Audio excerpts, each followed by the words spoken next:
Hola amigos, ¿cómo están? Deseamos que Dios los bendiga, agradecidos porque nos sintonizan, estamos juntos para iniciar una serie de estudio bíblico que estamos titulando La ira de Dios. Será una serie basada en textos del Antiguo Testamento y especialmente en situaciones modernas que ya miraremos desde la semana que viene. Queremos adelantar, amigos, que deseamos mirar en la Biblia cómo opera la ira de Dios, los juicios de Dios también se asocian, y especialmente en tiempos modernos, cómo la ira de Dios puede desatarse cuando se hacen proyectos, planes que no están de acuerdo con la voluntad de Dios.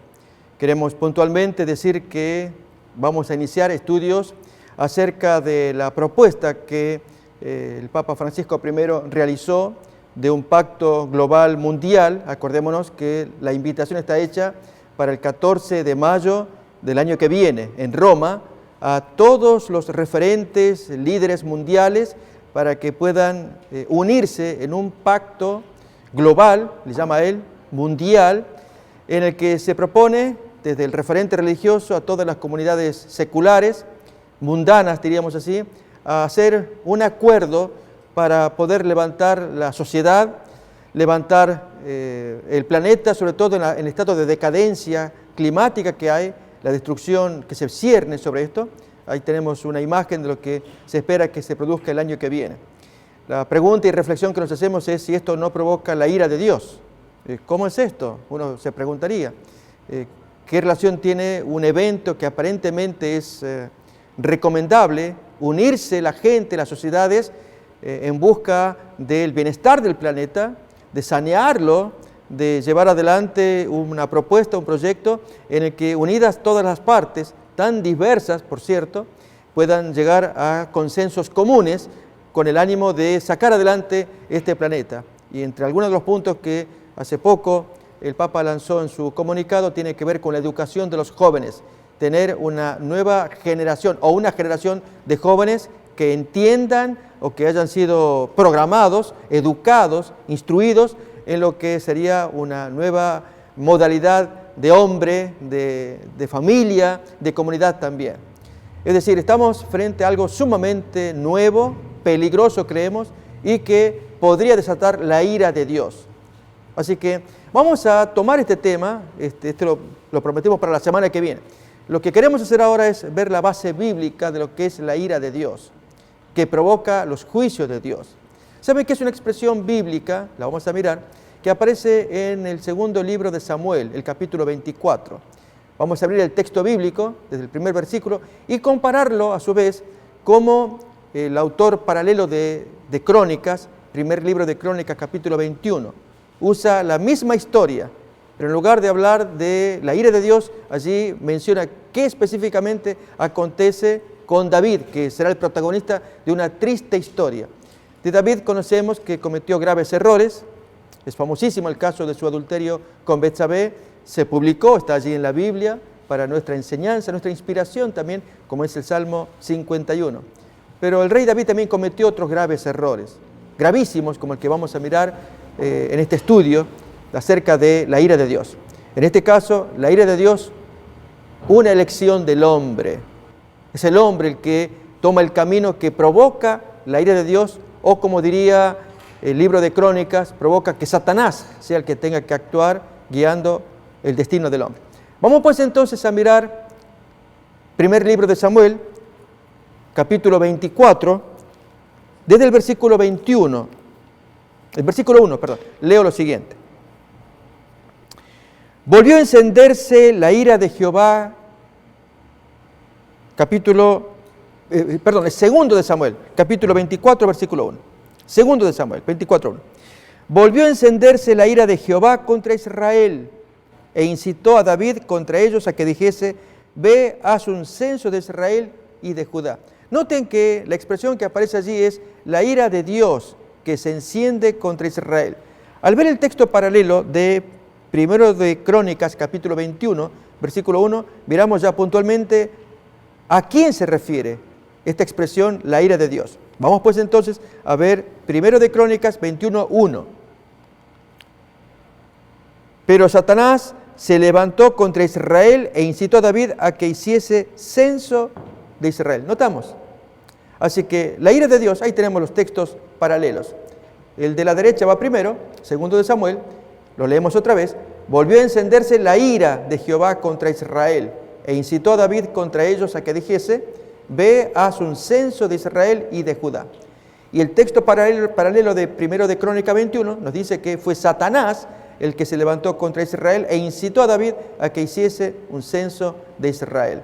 Es decir, aquí se iguala la ira de Jehová actuando, obrando a través de Satanás. Bien, se provoca la ira de Dios. Satanás provoca una conducta en el hombre elige, en este caso, David, obrar contra la voluntad de Dios.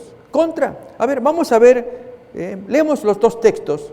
Joab es el general encargado de obrar la orden, de hacer un censo. Preguntas surgen. ¿Por qué a Joab, el general, le resultaba tan repugnante, tan abominable hacer semejante acción? ¿Por qué él discernía que iba en contra de la voluntad de Dios? ¿Por qué David no discernía? ¿Qué estaba pasando entre ambos? Uno dando la orden, el otro cumpliéndola de mala voluntad. Vamos a leer primeramente el libro de Samuel. Así que vamos a leer el texto completo y a razonar. Y amigos, que esto nos sirva de base. El tema de hoy lo hemos titulado La ira de Dios, una elección del hombre. Es el hombre el que puede provocar la ira de Dios. Es el hombre el que ejecuta la acción de Satanás. Y que esto nos sirva de reflexión para la semana que viene, en que estudiaremos Laudato Si, aquella famosa encíclica del año 2015, que es el puntapié actualmente del Papa Francisco I para promover este pacto global mundial el año que viene, en el mes de mayo. Y si con esto no se provoca la ira de Dios, como el censo de David, por ahí queremos razonarlo, leer a la luz de la palabra de Dios. Miremos pues entonces 2 de Samuel 24, 2 en adelante. Y dijo el rey a Joab, general del ejército que estaba con él: recorre ahora todas las tribus de Israel, desde Dan hasta Beerseba, y haz un censo del pueblo para que yo sepa el número de la gente. Joab respondió al rey: añada Jehová tu Dios al pueblo 100 veces tanto como son, y que lo vea mi señor el rey. Mas ¿por qué se complace en esto mi señor el rey? ¿Cuál era el motivo de lo que le pasaba a Joab? ¿Por qué rechazaba este planteo? Voy a invitar a que miremos primer libro de Crónicas, capítulo 21 ahora, el versículo 3, a ver si encontramos alguna pista. Tenemos las mismas palabras, 21:3. Añada Jehová a su pueblo 100 veces más, rey señor mío. ¿No son todos estos siervos de mi señor? ¿Para qué procura mi señor esto que será para pecado en Israel? Había un motivo. Dios había dicho que no se podía contar, serían como la multitud de la arena sobre la playa o la multitud de estrellas. ¿Por qué ponerse a contar? ¿Por qué contrariar la orden de Dios? Miremoslo en Génesis capítulo 15, versículo 5. Y lo llevó fuera y le dijo: mira ahora los cielos y cuenta las estrellas si las puedes contar. Y ahora estamos viendo que David se propone contar las estrellas, esto es, los siervos que moran en su reino. Así será tu descendencia. Tú no las puedes contar. David desafió esta orden. O miremos también en Génesis 22, 17. De cierto te bendeciré y multiplicaré tu descendencia como las estrellas del cielo y como la arena que está a la orilla del mar, y tu descendencia poseerá las puertas de sus enemigos. O 26, 4. Multiplicaré tu descendencia como las estrellas del cielo, y te daré a tu descendencia todas estas tierras, y todas las naciones de la tierra serán benditas en tu simiente. Dios quería dar en abundancia y usaba la hipérbole. Si lo puedes contar, no puedes contarlo. Pero David desafió la orden. Vamos ahora en 21:4 del primer libro de Crónicas. Vamos a ir leyendo alternadamente. Segundo de Samuel 24, primero de Crónicas, capítulo 21. Versículo 4 leemos así. Mas la orden del rey pudo más que Joab. Salió por tanto Joab y recorrió todo Israel, y volvió a Jerusalén y dio la cuenta del número del pueblo a David.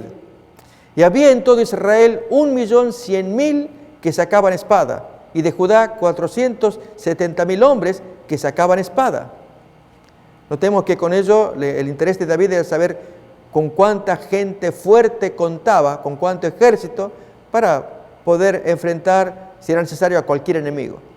Entre estos no fueron contados los levitas, ni los hijos de Benjamín, porque la orden del rey era abominable a Joab. Notamos, interesante la expresión. Así que no pudo completarse porque Joab no daba más. La pregunta que surge ahora es, ¿por qué David inició esta cuenta? ¿Qué pretendía él? Pues se deduce fácilmente que era el orgullo y la satisfacción, similares a Nabucodonosor, cuando, habiendo sido anoticiado de un sueño, él desafió el sueño, y nos acordamos en Daniel capítulo 4, cuando él profirió aquella frase tan triste: ¿no es esta la Babilonia que yo edifiqué para mi majestad, mi fortaleza? E inmediatamente, ¿qué ocurrió?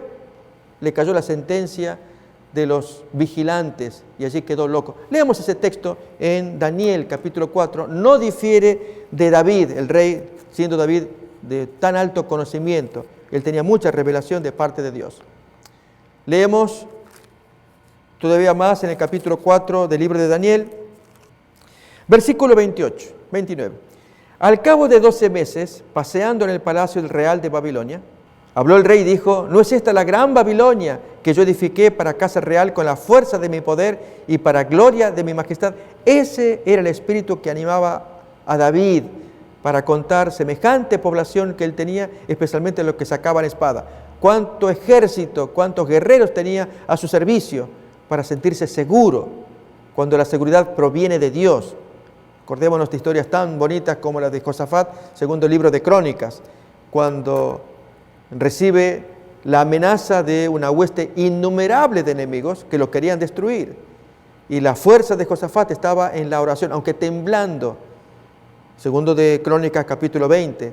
Toda la población se reúne en torno a él y dirigiéndose en el templo en ferviente oración a Dios. Allí tiene las palabras: oh Dios nuestro, ¿no los juzgarás tú? Porque en nosotros no hay fuerza contra tan grande multitud que viene contra nosotros. No sabemos qué hacer y a ti volvemos nuestros ojos. Este era el espíritu correcto del rey o de los reyes del Señor. Josafat lo estaba demostrando. Dios lo bendijo grandemente. Allí la aparición de Jaasiel, al quien llamamos el primer ejemplo del don de profecía. En verdad no es el primero, ya había habido ejemplos de don de profecía, pero aquí es muy evidente que es una persona del laicado, diríamos hoy. Allí está el texto, en que comienza a hablar por Espíritu Santo para dar aliento a un rey que estaba entristecido, desanimado, porque no tenía ejército para enfrentar a los enemigos. Y estaba allí Jaasiel, hijo de Zacarías, hijo de Benaía, hijo de Jehiel, hijo de Matanías, levita de los hijos de Asaf, sobre el cual vino el Espíritu de Jehová en medio de la reunión. Y comienza a hablar: oíd Judá todo, y vosotros moradores de Jerusalén, y tú, rey Josafat. Jehová dice esto: no temáis, ni os amedrentéis delante de esta multitud tan grande, porque no es vuestra la guerra, sino de Dios. Notamos, Josafat es un rey posterior a David, y sin embargo entiende que la fuerza viene de su Dios. En cambio, David, ¿de dónde? ¿Cómo creía él que procedía su fuerza? De la cantidad de gente a la cual él podía censar. Vamos nuevamente a mirar el texto, aquel que estábamos leyendo, de Primero de Crónicas, capítulo 21, versículo 6, al final, que decía que la orden era sumamente abominable para Joab. Leemos versículo 7, ahí tenemos al final, y el 7, y esto es lo que importa. Asimismo, esto desagradó a Dios e hirió a Israel. La herida va a venir ahora. Amigos, esto provoca la ira de Dios. De esto queremos hablar. Ya nos anticipamos, la semana que viene queremos estudiar más a fondo Laudato Si, la relación que tiene con este pacto global, las consecuencias, la ira de Dios que puede venir cuando el hombre elige. Aquí tenemos acerca del cuidado por nuestra casa común, es el nombre de la encíclica, y abordaremos con detalle el párrafo 237, que quizás sea el más revelador de todos los que hay allí, para que nuestro conocimiento se funde en la palabra de Dios, para que distingamos qué es la ira de Dios. Se llama así que Dios actúa molesto, enojado, cuando el hombre elige tomar una decisión, un camino contrario a su voluntad. Y lógicamente Satanás es el que incita. Así miramos los textos de 2 de Samuel 24 Primero de Crónicas, capítulo 21. Al compararlos es lo que estamos aprendiendo. Ahora vamos a ver la actuación de Dios. Dijimos, la serie se llama La ira de Dios. Este primer tema, una elección del hombre. El hombre ya se equivocó, ahora viene el castigo. Y al hombre se le permite escoger la disciplina. Y amigos, esto es algo maravilloso. Esto es otro elemento con el cual vamos a aprender. Y es que primeramente David comete su error, pero reconoce. Es una característica notable en este rey, un hombre sensible. Un hombre como nosotros, que cometemos errores y graves. Pasó con Betsabé, pero él se arrepintió, confesó su pecado. Nunca más volvió a hacerlo. Ahora, este nuevo pecado del censo también entiende, allí se le revela que es gravísimo lo que hizo, pero nuevamente él cae quebrantado su corazón pidiendo perdón y Dios va a actuar. Y allí en los castigos ofrecidos, y castigos muy duros, hay una frase de David que es la que queremos estudiar. Prefiero caer en las manos de Dios. Amigos, este es el asunto que queremos proponer. Si hay que sufrir disciplina, si alguna vez tenemos que recibir castigo por los errores que cometemos, acordémonos de esta expresión de David. Prefiero caer en las manos de Dios. Porque caigo en las manos de los hombres, no hay misericordia, me destruyen absolutamente. Caigo en las manos de Dios, hay esperanza. Así lo menciona, podemos mirar el texto, Jeremías capítulo 23, capítulo 10, versículo 23-24. Voy a invitar a que leamos esos textos, a ver si sacamos luz. Miren acá, qué bonita expresión. Conozco, oh Jehová, que el hombre no es señor de su camino, ni del hombre que camina sin ordenar sus pasos. Castígame, oh Jehová, pero con juicio, no con tu furor, para que no me aniquiles. Si yo cometo error, te pido que me disciplines, que me castigues, pero no me destruyas. Hazlo con juicio. Aún el castigo severo, dice el siguiente versículo, que caiga sobre los pecadores, pero a mí no me destruyas. Así tú puedes corregirme. En la ira de Dios, Dios puede corregirnos y aún salvarnos.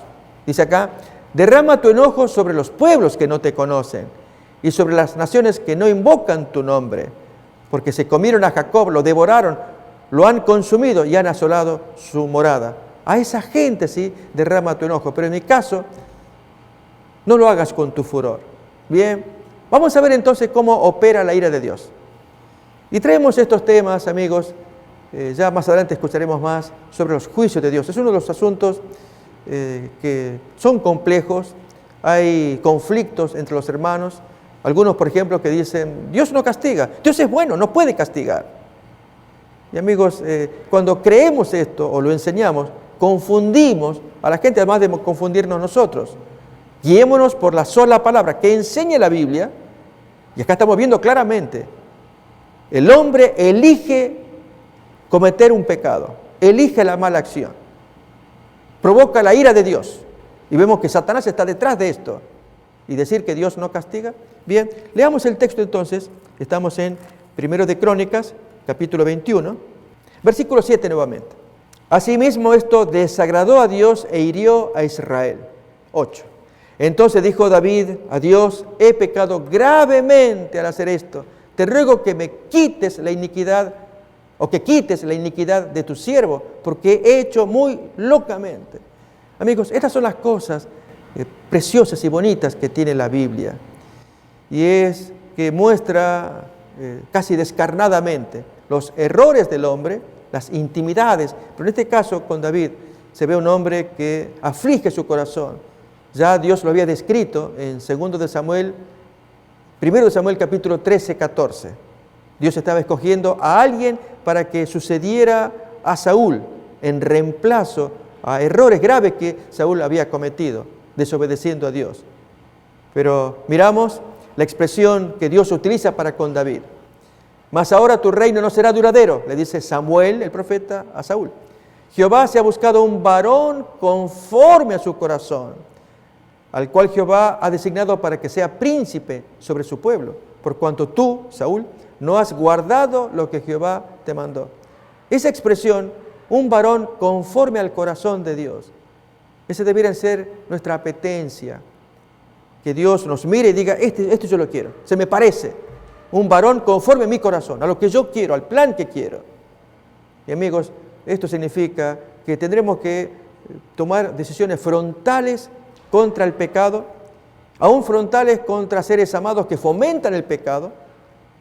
Acordémonos que fue la experiencia de Jesús, que en Juan 7, cuando se nos dice que aún los parientes, hermanastros, le dicen a Jesús, si haces estas cosas, manifiéstate al mundo. Juan capítulo 7, versículo 6 en adelante, y Jesús, pues que tiene que escuchar de sus hermanastros, que ni ellos creían en él. Dilo al mundo. Pero Jesús tiene palabras muy suaves para dirigirse a esos parientes.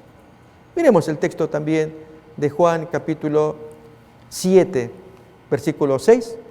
Mi tiempo aún no ha llegado, le dice a sus hermanastros, pero vuestro tiempo siempre está presto. Y da la razón de por qué no va a aceptar, aunque le duele lo que los hermanastros están haciendo. En el siguiente versículo, no puede el mundo aborreceros a vosotros, pero a mí me aborrece, porque yo testifico de él que sus obras son malas. Esto es andar según el corazón de Dios. Jesús, lógicamente, es Dios, pero es espíritu, a diferencia de sus hermanastros. Tener el corazón de Dios es rechazar las propuestas carnales, mundanas, pecaminosas. Y en el caso de David, y amigos, esta es una lección para aprender, no creamos siempre que lo que hacemos está correcto. Si alguien, como Joab, nos llama la atención, el texto dice, es abominable. Joab mismo le dijo al rey David, de paso era su primo, le dijo, ¿por qué haces esto? Y el texto nos dice que prevaleció la voluntad del rey. ¿Por qué somos tan tosudos? Realmente vamos directo al cepo, en la locura de nuestro pecado. Y no obstante, Dios en su amor tolera, escucha, pero especialmente atiende al corazón arrepentido. Lo puede perdonar, lo puede restaurar, pero qué doloroso camino que tenemos que atravesar. Miremos entonces las propuestas que Dios le va a traer a David en 1 Samuel capítulo 21, versículo 9. Allí hay un profeta, un vidente, que es el que va a oficiar. 1 de Crónicas 21, 9. Va a oficiar como el intermediario. Y Jehová habló a Gad, vidente de David, con estas palabras. Ve y habla a David y dile, así ha dicho Jehová, 3 cosas te propongo, escoge de ellas una que yo haga contigo. Y aquí, amigos, ahora vamos a leer las 3 cosas. Al mirar el texto paralelo de 2 de Samuel 24, difiere. No obstante, queremos inclinarnos, vamos a dar las bases, difiere en la cantidad de años de castigo. En 2 de Samuel 24 se habla de 7 años. En Crónica 21 se habla de 3 años. Y luego los meses y los días, allí coinciden. ¿Es 7 años o 3? A ver, vamos a leer ambos textos. Primeramente, 2 de Samuel capítulo 24. Recuerden que son los 2 textos paralelos. Versículo 12. Ve y di a David, así ha dicho Jehová, 3 cosas te ofrezco, tú escogerás una de ellas para que yo la haga. Vino pues Gad a David y se lo hizo saber y le dice, ¿quieres que vengan 7 años de hambre en tu tierra? ¿O que huyas 3 meses delante de tus enemigos y que ellos te persigan? ¿O que 3 días haya peste en tu tierra? Piensa ahora, mira, ¿qué responderé al que me ha enviado? Bien, aquí se nos está hablando inicialmente de 7 años, pero en primer libro de Crónicas, capítulo 21, versículo 12, leemos un poquito diferente. Escoge para ti, o 3 años de hambre, o 3 meses ser derrotado delante de tus enemigos con la espada de tus adversarios, o por 3 días la espada de Jehová, esto es la peste en la tierra, y que el ángel de Jehová haga destrucción en todos los términos de Israel. Mira pues, ¿qué responderé al que me ha enviado? Acá queremos decir, amigos, que algunos dicen, es una contradicción bíblica. Acordémonos que en la transmisión de los textos hebreos, en este caso, durante siglos se mantuvo, algo meritorio de los judíos es que ellos no hacían correcciones. Si el texto decía 7 años en 2 de Samuel 24, pues así colocamos. Que difiere de los 3 años de 1 de Crónica 21. Pero el asunto es que en la Septuaginta, ahí es donde viene la luz. Los que escribieron la Septuaginta tuvieron acceso al texto hebreo, del hebreo lo ponen en griego. que se forma la Septuaginta. Y la Septuaginta aparece 3 años en 2 de Samuel 24. Por lo tanto, la forma de la lectura que deberíamos tener es 3 años. E incluso Biblias como la Biblia de Jerusalén ya corrige que en lugar de poner 7 años, serían 3, en 2 de Samuel capítulo 24. Efectivamente, estamos hablando de 3 años, 3 meses o 3 días. Antes que leamos la decisión, la elección de David, pensemos, ¿qué elección haríamos nosotros? Las palabras de David van a ser inspiradoras también. Recordemos, dijimos, 3 años de hambre, 3 meses de espada del enemigo o 3 días de peste. La espada de Jehová, menciona allí. ¿Qué escogeríamos nosotros? Lógicamente, David es puesto en estrecho. Él dice, yo soy el culpable. ¿Por qué tienen que sufrir las ovejas de Israel? Ellos son inocentes, castígame a mí. Pero es aquí que el castigo se viene, se cierne. Muchísima gente murió. La pregunta es, ¿murió por el pecado de David? ¿O murieron por sus pecados? Cada cual traían sus pecados. Y llegó el detonante que fue el pecado de David. Saben, amigos, que muchas veces vivimos por gracia. Es decir, transcurrimos cada día cargando un pecado, cargando otro, hasta que finalmente viene la sentencia. Y decimos, pero ¿por qué? Déjenme que lo ilustre. Tiempo atrás, cuando pesqué un ticket, yendo en vehículo, hice un mal movimiento, la cámara captó y saqué la multa. Entonces, era triste, había que pagar dinero, pero acá se permite la escuela de tránsito. Es, además de pagar la multa, ir a tomar clases para no cometer el mismo error. Entonces, cuando estaba allí sentado con los compañeros, todos infractores, entra la instructora y cada cual cuenta su historia. Y todos decían, yo vengo porque me parece injusto lo que ha hecho la cámara fotográfica allí de la ciudad que fotografió mi error y me gana un ticket, un dinero grande por este error. Otro es que el policía no entendió mal mi maniobra. Yo hice el stop, los 3 segundos legales, y el hombre dice que no, que yo apenas frené y seguí y me sacó ticket, etcétera, etcétera.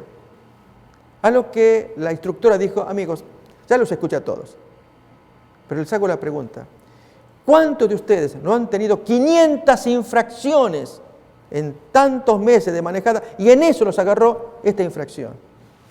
Y era verdad. Hemos cometido infracción tras infracción tras infracción hasta que el policía, la cámara, quien fuera, nos sacó el ticket y estamos discutiendo esa infracción. ¿Y todas las otras anteriores? Bueno, con el juicio, la ira de Dios pasa algo similar. Los israelitas que van a morir acá, tristísimo caso, traían infracción tras infracción tras infracción tras infracción, hasta que llegó el ticket que fue el pecado de David. Y Dios tuvo que cobrar ese terrible castigo. Pero leamos el texto. Vamos entonces, estamos en 1 de Crónicas, capítulo 21, versículo 13. Gad le dice, mira, yo tengo que ir a ver a quien me envió para saber tu respuesta. O 3 años de hambre, 3 meses de guerra o 3 días de peste. En los 2 primeros interviene la naturaleza y el hombre. En el tercero interviene Dios. A ver, miremos.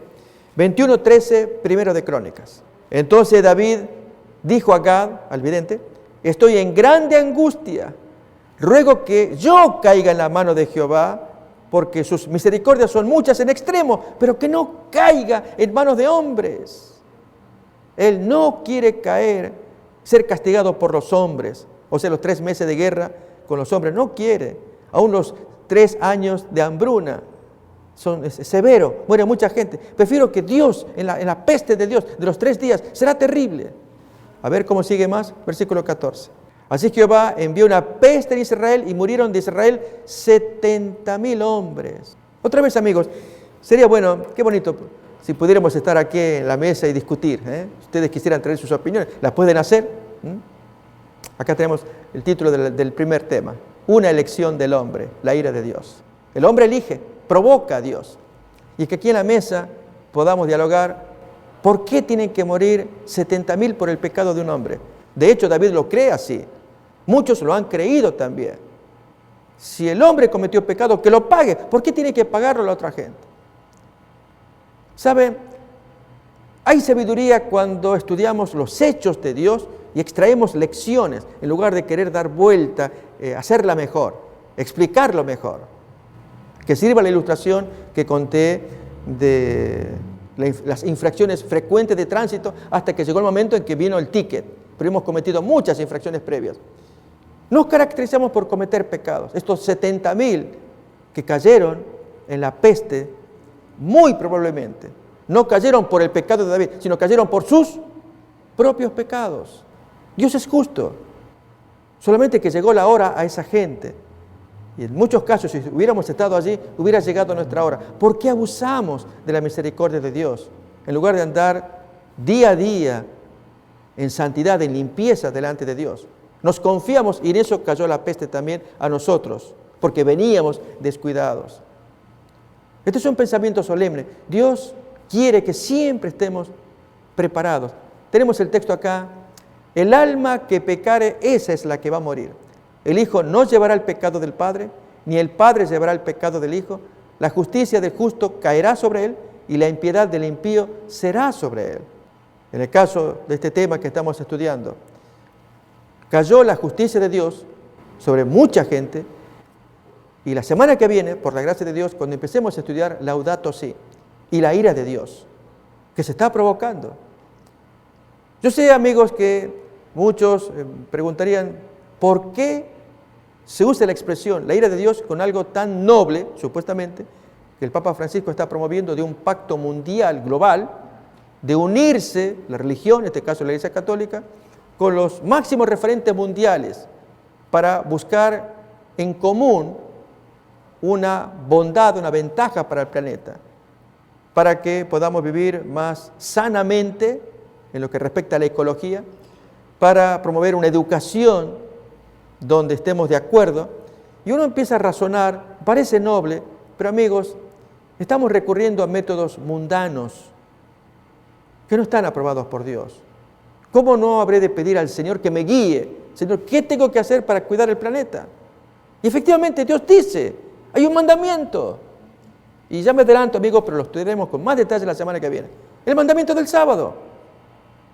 Aún se habla de un año completo para que descanse la tierra. Y Francisco I cita en el párrafo 237 el valor del sábado como una medida de saneamiento planetario, lo cita allí, cita el texto del mandamiento, pero luego lo aplica el domingo. Ahí es donde tenemos problemas. Entonces ahí se entiende que la ira de Dios se puede despertar cuando hacemos cosas contrarias a lo que Él ordena. Amigos, déjenme que lo comente. En los días de Jesús, cuando cuenta el texto que los fariseos lo arrinconan para preguntarle, Moisés mandó dar carta de divorcio. ¿Tú qué dices? ¿Le es permitido al hombre divorciarse? Y Jesús, Él responde tan correctamente como tenemos que responder nosotros. ¿Qué dice la Biblia? ¿Qué dice la ley? Y esta gente cita rápidamente el texto de Deuteronomio capítulo 25. Nos estamos refiriendo en Marcos 10, ahí aparece esta historia. Solamente la estamos comentando. Y citan el texto favorito de ellos. Ahí dice que sí, si hay una causa indecente, se puede divorciar. Y Jesús corrige. Al principio no era así. Por la dureza del corazón Dios permitió. Pero la ley original es la que está en el origen. En Génesis 1:2, en la creación del hombre. Y entonces allí el hombre puede valerse de lo que Dios ordena en el principio. ¿Por qué el hombre lo tiene que cambiar? Para hacerla mejor.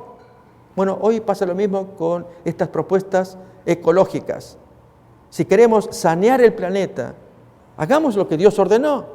Y allí, Dios mediante, en la semana que viene, veremos el valor del sábado frente al domingo, para ver si realmente tiene peso este argumento de que saneamos el planeta, mejoramos las relaciones familiares, hacemos bien a la sociedad con un domingo, cuando había un sábado ya previsto por Dios desde el principio del mundo. Bien, esto otro provoca la ira de Dios, como ocurrió con Jeroboam I, que también provocó la ira de Dios cuando Satanás lo incitó a hacer un plan, que también estudiaremos con detalle, ya en otra ocasión, y hay muchos temas, amigos, que queremos compartir, a la vez que sea temas viejos bíblicos, actuales, porque el fenómeno se está repitiendo. El hombre provoca a Dios haciendo cosas contrarias a la voluntad de Dios, cuando ya estaba establecido cómo debía ser el culto. Nos estamos refiriendo al primer libro de Reyes, capítulo 12. Es el pecado que comete Jeroboam al cambiar los cultos que Dios había ordenado en el 7º mes, los pone en el 8º mes. Inventó un culto a su manera. Bien, todo esto que nos ayude a mirar que se puede provocar la ira de Dios cuando hacemos cosas paralelas a la orden de Dios, que creemos que están correctas, hasta que Dios se revela. En el caso de David, el vidente Gad se le apareció y le dijo: tú hiciste mal, dime qué le respondo a Dios. Y ahí David entendió. Hoy en nuestros días, amigos, no tendremos necesariamente un vidente, alguien que venga y nos diga: ¿qué hiciste? No, tenemos la palabra de Dios. Aún más el regalo del espíritu de la profecía, lecturas adicionales, profundas. Pero tenemos la palabra de Dios. Pero cuando la echamos al costado, como hizo Jeroboam, o como hace el párrafo 237 de Laudato Si, la pone al costado, el mandamiento del sábado. Y después nos quejamos de que, ¿qué pasó? ¿Por qué tantas desgracias? Cuando la ira de Dios está viniendo sobre nosotros. Nos damos cuenta, ¿por qué es serio esto? ¿Por qué es grave? Miremos el desenlace. Vamos a mirar entonces, primero de Crónicas, estamos allí, capítulo 21, versículo 14. Bien, ahí tenemos ya los párrafos que miraremos la semana que viene, Dios mediante. Esto vamos a verlo con detalle la semana que viene, nos estamos anticipando. Mi sugerencia es que los amigos consigan Laudato Si, pueden buscarlo en cualquier librería católica. Es un documento muy importante, el Papa lo está usando como su carta presentación y uno lo lee, tiene muy buen contenido, no se va a negar, eso hay que resaltar también, pero lo que nos afecta desde el punto de vista de la profecía, que es lo que a todos nos interesa, ¿ya estaba predicho que ocurrirían estas cosas? Claro que sí.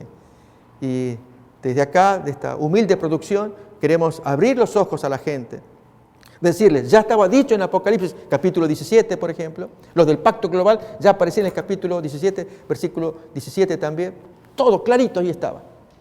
Pero es cuestión de leerlo, de estudiar, de examinarlo. Miren acá, ya se nos adelanta el texto, también que miraremos la semana que viene. Porque Dios ha puesto en sus corazones que ejecuten lo que Dios se propuso, que se pongan de acuerdo y den su reino a la bestia hasta que se cumplan las palabras de Dios. ¿Y cuál es palabra de Dios? El castigo final con la segunda venida de Jesús. Y uno diría: pero ¿cómo que se pongan de acuerdo? Que hagan lo que Dios quiso. Amigos, ya estaba dicho, voy a leer un nuevo texto ahora, en la segunda carta de Pablo a los tesalonicenses. Voy a invitar a que abramos el texto. Miren, capítulo 2, desde el versículo 7 en adelante y especialmente el 11. Vamos a leer de corrido. Y es que cuando provocamos la ira de Dios, tanto que nos interesa, finalmente Dios nos da nuestra voluntad para nuestra ruina. Le pasó a Balaam, si nos acordamos. Él provocó la ira de Dios en su propia persona, cuando insistía en cometer su pecado, pero vestido de santidad. Balaam, otro tema para estudiarlo en detalle más adelante. Vean que la palabra de Dios trae ejemplos, luz, para que no cometamos errores en tiempos modernos. Pero leamos este texto, segunda carta de Pablo a los tesalónicos, capítulo 2. Versículo 7, leemos así: porque ya está en acción el misterio de la iniquidad, solo que hay quien al presente lo detiene hasta que él a su vez sea quitado de en medio. Y entonces se manifestará aquel inicuo, es la aparición del anticristo, a quien el Señor matará con el espíritu de su boca y destruirá con el resplandor de su venida, en ocasión de la segunda venida. Inicuo, ahora describe más características de este anticristo, cuyo advenimiento es por obra de Satanás, con gran poder y señales y prodigios mentirosos, y noten ahora, y con todo engaño de iniquidad para los que se pierden, por cuanto no recibieron el amor de la verdad para ser salvos. No les interesó, no quieren escuchar la voz de Dios. Y entonces versículo 11, por esto Dios les envía un poder engañoso para que crean la mentira. ¿Quieren creerla? Ahí les va. Dios no quisiera. ¿Para qué? A fin de que sean condenados todos los que no creyeron en la verdad, sino que se complacieron en la injusticia. Esto quiere decir que Dios ya no impide. Tanto insisten con escuchar fábulas, tonterías, escuchar palabra humana, tanto quieren, ok, se los concedo, ahí está, como pasó con Balaam. Tanto insistía él de que quería ir detrás de esos visitantes que traían semejante dinero con la misión prohibida de parte de Dios, de que no maldijera a los israelitas. Pero este insistió. Dios le dijo, está bien, vete, pero vas a hacer lo que yo te pido. Contento Balaam. Y cuando va de camino, hasta el asno se oponía. Hasta que llega la locura de Balaam de hablar con un animal. Amigos, estas son las historias de cuando uno provoca la ira de Dios. Aferrándose a su pecado, Satanás toma parte en ello, el hombre se lanza en un camino hacia un abismo. Y es lo que queremos examinar la semana que viene, Dios mediante, así tenemos a Balaam haciendo un comportamiento totalmente erróneo contra el animal. Pero la semana que viene, mirar con detalles el tema del Laudato Si, que queremos dar importancia, y a través de esta producción, que sea conocido, los amigos donde estén, hablen del tema, se acerca el pacto global, es en mayo 14 del año que viene. Ya una monja católica, Miriam, se está lanzando, diciendo ella que lo ve demoníaco, da sus razones, coincidimos con la dama, pero en nuestro caso daremos razones bíblicas.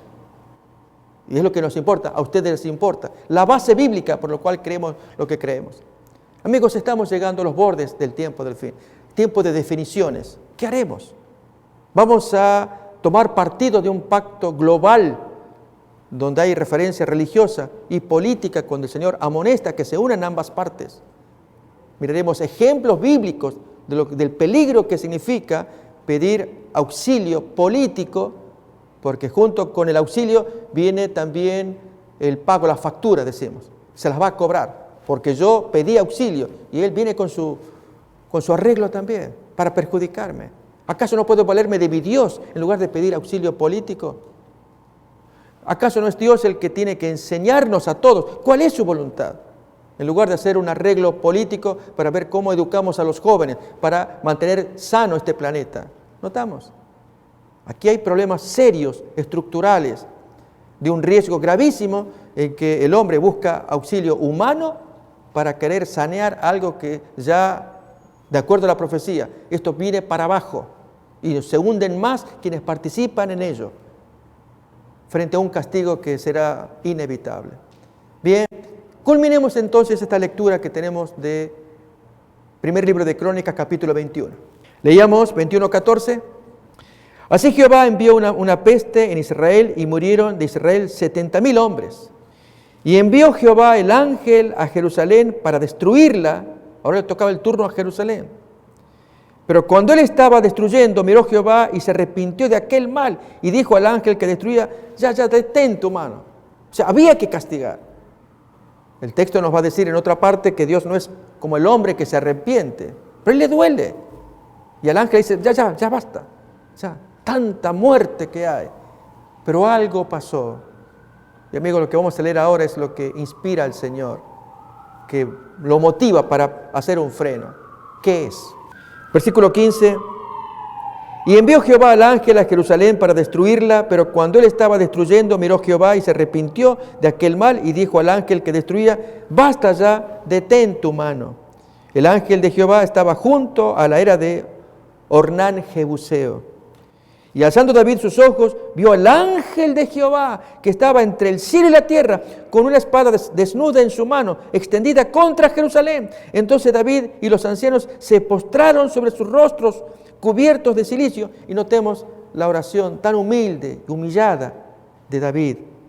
No soy yo el que hizo contar el pueblo, yo mismo soy el que pequé y ciertamente he hecho mal, yo lo reconozco. Pero estas ovejas, ¿qué han hecho?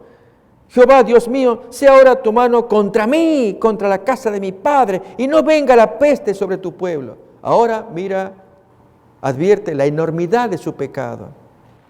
Y el ángel de Jehová ordenó a Gad que dijese a David que subiese y construyese un altar a Jehová en la era de Hernán Jebuseo. Entonces David subió conforme a la palabra que Gad le había dicho en nombre de Jehová. Y volviéndose Ornán, vio al ángel, por lo que se escondieron 4 hijos suyos que con él estaban. Y Ornán trillaba el trigo. Les iba a tocar la suerte a ellos también. Y viniendo David a Ornán, miró a Ornán y vio a David. Y saliendo de la era, se postró en tierra ante el rey. El respeto que un simple trabajador tenía para con su rey. Entonces dijo David a Ornán: dame este lugar de la era para que edifique un altar a Jehová. Dámelo por su cabal precio, para que cese la mortandad en el pueblo. Y Ornán responde a David: tómala para ti, haga mi señor el rey lo que bien le parezca. Aún los bueyes daré para el holocausto, y los trillos para leña, y trigo para la ofrenda. Yo lo doy todo. ¿Quién soy yo?, diría Ornán. Entonces el rey David le dice a Ornán: no, sino que efectivamente la compraré por su justo precio, porque no tomaré para Jehová lo que es tuyo, ni sacrificaré el holocausto que nada me cueste. Y dijo David a Ornán por aquel lugar, dio David a Ornán por aquel lugar el peso de 600 siclos de oro. Y edificó allí David un altar a Jehová, en el que ofreció holocaustos y ofrendas de paz, e invocó a Jehová, quien le respondió por fuego desde los cielos en el altar del holocausto. Y entonces Jehová habló al ángel, y éste volvió su espada a la vaina. En lo que viene ahora, un detalle que se torna interesante. Viendo David que Jehová le había oído en la era de Ornán Jebuseo, ofreció sacrificios allí. Y notemos esto. Y el tabernáculo de Jehová que Moisés había hecho en el desierto y el altar del holocausto estaban entonces en el lugar alto de Gabaón. Pero David no pudo ir allá a consultar a Dios, porque estaba atemorizado a causa de la espada del ángel de Jehová. ¿Qué hizo a continuación? Vamos a buscar en segundo libro de Samuel, capítulo 24. Ornán o Arauna es como traduce o cómo se pronuncia en segundo de Crónicas. Es el mismo personaje. Algunos detalles que van a ser interesantes. Versículo 16. Es la misma lectura, pero los detalles es lo que nos va a interesar. 24:16. Y cuando el ángel extendió su mano sobre Jerusalén para destruirla, Jehová se arrepintió de aquel mal y dijo al ángel que destruía al pueblo: basta ya, detén tu mano. Y el ángel de Jehová estaba junto a la era de Arauna, Jebuseo, o Ornán, es lo mismo. Y David dijo a Jehová, cuando vio al ángel que destruía al pueblo: yo pequé, yo hice la maldad. ¿Qué hicieron estas ovejas? Te ruego que tu mano se vuelva contra mí y contra la casa de mi padre. Y Gad vino a David aquel día y le dijo: sube y levanta un altar a Jehová en la era de Arauna Jebuseo. Subió David conforme al dicho de Gad, según había mandado Jehová. Y Arauna o Ornán miró y vio al rey y a sus siervos que venían hacia él. Y saliendo entonces Arauna se inclinó delante del rey con rostro a tierra. Y Arauna dijo: ¿por qué viene mi señor el rey a su siervo? Y David que responde: para comprar de ti la era a fin de edificar un altar a Jehová, para que cese la mortandad del pueblo. Y Arauna dice a David: tome y ofrezca mi señor el rey lo que bien le pareciere. He aquí bueyes para el holocausto, los trillos, los yugos de los bueyes para leña. Todo esto, rey, lo da, Arauna lo da al rey. Luego dice Arauna al rey: Jehová tu Dios te sea propicio. Y el rey le dice a Arauna: no, sino que por precio te lo compraré, porque no ofreceré a Jehová mi Dios holocaustos que no me cuesten nada. Entonces David compró la era y los bueyes por 50 siclos de plata. Edificó allí un altar a Jehová y sacrificó holocaustos y ofrendas de paz. Y Jehová oyó las súplicas de la tierra y cesó la plaga en Israel. Y el templo y el altar, particularmente los mandamientos, fueron a parar en la era de Ornán. Ahí Dios se iba a comunicar. ¿En medio de qué? De una familia humilde, trabajadora. Ornán con sus 4 hijos, trabajadores, se escondieron de la plaga. Y Dios miró, dio la orden, hasta acá nomás. Y miró a esa gente humilde. Y David, que pudo ver en visión, se acerca a Ornán y al dialogar con ellos y finalmente tomar posesión de cierta parcela, allí transporta todo lo que era el santuario que estaba en Gabaón. Lo va a poner allí donde Ornán. Y allí será el lugar, ahora el nuevo centro, donde orarán a Dios. Y Ornán protege ese lugar con su familia. Y Dios bendice grandemente a Ornán. Amigos, Dios nos está observando. En su momento caerán plagas. Muchos serán visitados y castigados también, porque se está provocando la ira de Dios. Y este es el motivo de esta serie que queremos iniciar, que abramos los ojos, que todos podamos ver claramente que Dios tiene un plan para nosotros, pero que hagamos las cosas como Él quiere que se hagan. Y si Él ordenó en la Biblia, háganlo de esta manera, pero aquí que yo decido hacerlo de un modo paralelo, como lo hizo Jeroboam primero, o desafiar a Dios, como lo hizo Balaam, o como se está haciendo en estos días, y aquí tenemos ya descripciones que estudiaremos más a fondo, más adelante, para que leamos el documento y que entonces en el documento que es la carta de presentación de Francisco I, y párrafos allí puestos, y especialmente aquellos que desafían la ley de Dios, promoviendo el domingo. Amigos, Dios está observando. Si Dios puso un mandamiento el sábado y se lo cambia por domingo, o puso en la creación el modelo de matrimonio heterosexual y hoy se cambia por un modelo de ideología de género diferente, ¿qué esperamos? ¿No esperamos la ira de Dios? Satanás es el que está provocando y los juicios de Dios que llegan a caer. Para esto es que tenemos que estudiar y orar a Dios y hacer como Ornán, su familia, pedirle a Dios. Esa es la invitación que queremos hacer, amigos. Que ustedes se sumen en estas oraciones intercesoras. Que ustedes sientan también la necesidad de pedirle a Dios, Dios, ten paciencia, clamamos a ti, bendícenos, perdona a nuestras gentes. Mucha gente que ignora estas cosas. El bien que se quiere para ellos es justamente conocer la voluntad de Dios, imitar a Ornán, humilde como era, una familia preciosa.